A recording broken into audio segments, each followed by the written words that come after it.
In today's video, I'm going to teach you AutoCAD, lost your drawing. Here's how to zoom back to it. If your screen suddenly looks empty or you've zoomed so far out that everything disappears, don't panic. Your drawing hasn't vanished. It's almost always just out of view.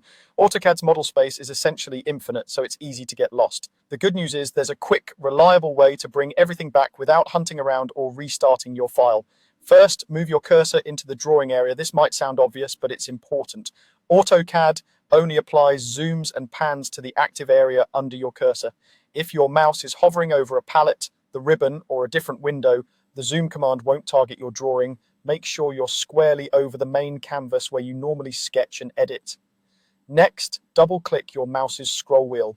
That simple double-click triggers Zoom Extents. It tells AutoCAD to find every visible object in the file and fit all of it neatly onto your screen in one view. Think of it like saying, "Show me everything that exists right now."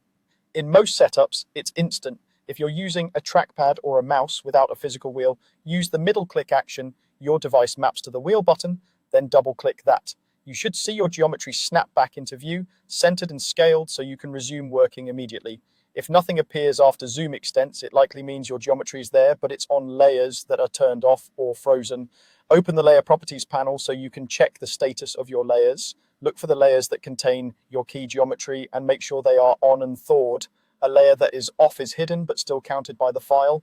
A layer that is frozen is not only hidden, it's excluded from calculations like Zoom Extents, which is why your drawing may not reappear. Turning layers on makes them visible. Thawing them makes them both visible and discoverable by commands that look for what to display. Once you've turned critical layers on and thawed, return to the drawing area and double-click the scroll wheel again to run Zoom Extents. Your geometry should now come back into view. That's all there is to it. Keep your cursor in the drawing area, double-click the scroll wheel for Zoom Extents, and if needed, fix your layer visibility.